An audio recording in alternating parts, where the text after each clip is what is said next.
12월 한가운데로 깊이 들어가네요. 아름다운 크리스마스의 계절입니다. 하나님의 축복이 여러분의 가정에 넉넉할 것입니다. 오늘 아침에 묵상할 성경 말씀 제가 봉독하겠습니다. 베드로후서 1장 10절 11절입니다. 거룩하신 하나님의 말씀입니다.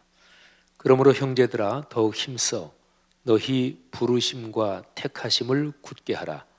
너희가 이것을 행한즉 언제든지 실족하지 아니하리라.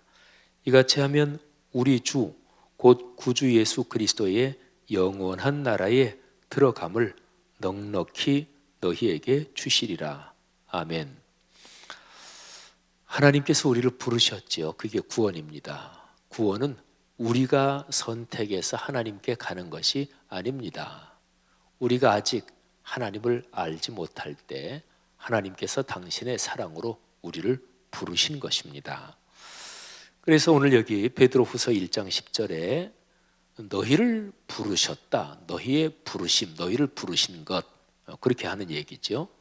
그 다음에 택하심, 이것도 이제 말하자면 같은 말이라고 볼 수 있고, 아니면 조금 이렇게 그 흐름을 생각하면 하나님이 우리를 부르시고 그리고 택하셨다. 이거는 당신의 품에 끌어안으시는 거, 이렇게 보셔도 괜찮습니다. 근데 어쨌든 하나님께서 우리를 당신의 자녀로 삼으시고 그리고 우리를 구원해 주셨습니다. 이게 이제 하나님께서 우리를 부르셨고 택하셨다. 근데 구원 받았으니까 하나님의 자녀죠. 우리의 신분이 변화됐습니다. 우리의 존재가 변화된 거예요. 그 이전에는 멸망의 자녀였습니다. 이제는 하나님의 빛의 자녀 그리고 영생의 선물을 받은 사람입니다. 그런데 우리의 존재 자체가 변화됐고 구원은 받았는데 이 구원이 자동으로 유지되는 것은 아닙니다. 그러니까 기계처럼, 기계는 세팅을 이렇게 버튼 요거 누르고 그러면 그렇게 모두가 전환돼서 그렇게 가잖아요. 사람은 기계가 아닙니다. 하나님께서 사람을 하나님의 형상을 따라 창조하셨습니다. 세상 모든 피조물 중에서 유일하게 사람만 하나님의 형상을 따라 창조하셨습니다. 근데 하나님의 형상의 가장 기본적인 요소가 인격적인 존재라는 거예요.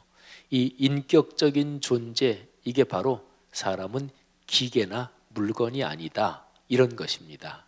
그러니까 인격적인 존재다 할 때 거긴 세 가지 요소가 있어요.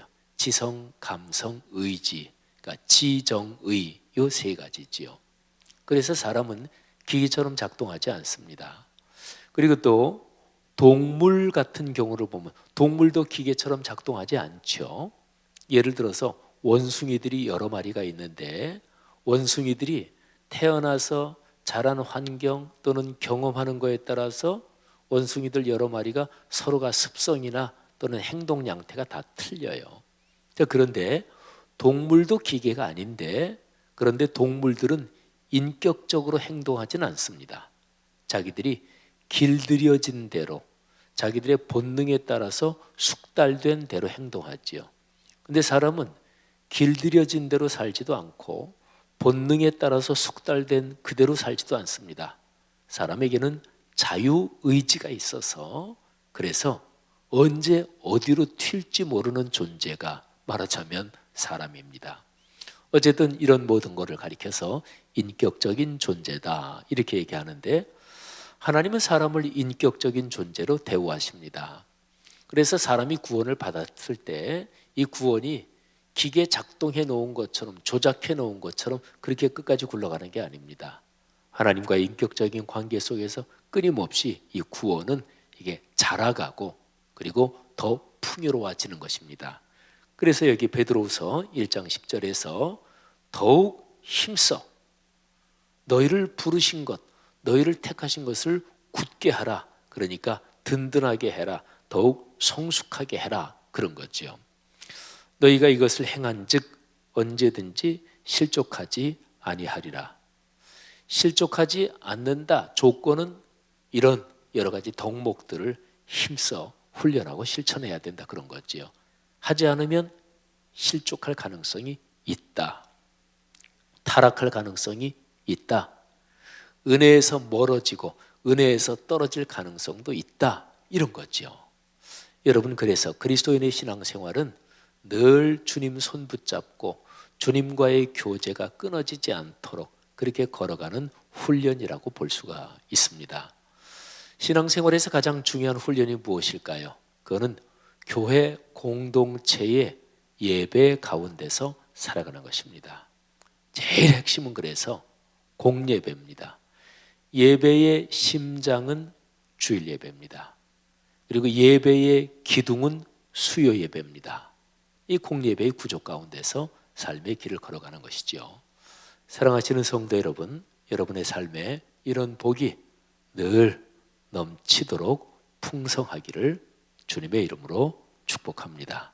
기도하겠습니다. 하나님 아버지, 우리가 받은 구원, 또 하나님께서 우리를 당신의 자녀로 삼아주신 이 위대한 축복, 우리가 삶의 정을 걸으면서 갈수록 더 든든해지게 하시고 자라게 하시고 풍요로워지게 하옵소서. 감사합니다. 무엇보다 공교회의 공예배 가운데 삶의 길을 걸어가며 예배의 자리를 소중히 여기게 하옵소서. 예수 그리스도 이름으로 축복하며 기도 올립니다. 아멘.